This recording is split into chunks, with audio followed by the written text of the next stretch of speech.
Tapi kalau kita mengikuti gaya Amerika, Federal Reserve, Trump sendiri bisa mendikte Jeremy Powell. Ya. Bahkan bukan sekedar mendikte. Sekarang ini bahkan Trump sudah memerintahkan agar Department of Justice melakukan penyelidikan atas perbaikan gedung Federal Reserve. Tuh sampai kayak gitu. Dan dituding Jeremy Powell itu macam-macam di dalam. Sampai kayak gitu. No, serius saya mau bilang sama Anda. Jadi kita jangan terkait. Walaupun kemudian saya tahu sejumlah orang-orang yang bangga dengan posisi BI, Bank Sentral sebagai independen itu memberi image tersendiri gitu. Ada hal lain di belakang itu.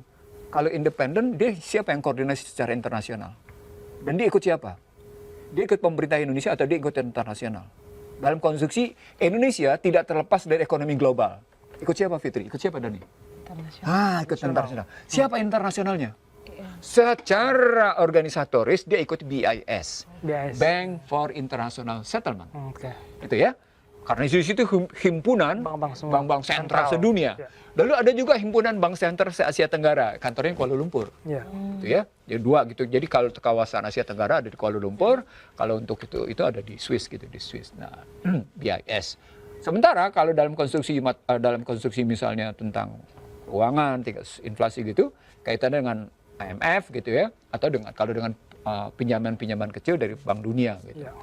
Nah, sekarang pertanyaan besarnya, ketika dia perangkat dari sebuah negara, maka kata-kata independennya nggak bisa penuh. Nggak ada. Karena peran BI ditujukan untuk menyejahterakan. Nah, disitulah perdebatan saya dengan mantan Gubernur Bank Indonesia tadi. Kembali lagi, saya nggak usah sebut siapa namanya.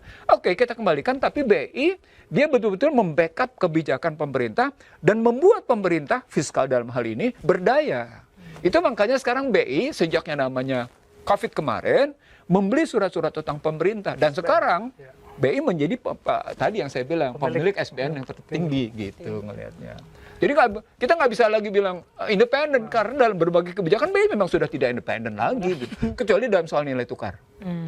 Nah ini pun nilai tukar sesungguhnya dia tidak bisa ikut. Nah tadi ketika Purbaya bilang soal nilai tukar diserahkan ke pasar, berarti harga diri kita diserahkan ke pasar dong. Kan repot kalau sampai harga diri kita diserahkan oleh para spekulan gitu loh. Itu kan berarti ditentukan oleh yang namanya. Kan dibalik beyond the currency, beyond the denomination gitu ya. Itu kan our value, nilai kita di dalamnya. Nah makanya ketika nilai tukarnya jatuh, jangan bilang, oh dalam rangka menyederhanakan akuntansi, dalam rangka menyederhanakan transaksi, dalam rangka pencatatannya namanya di digital, kita bikin redenominasi aja, itu salah gitu.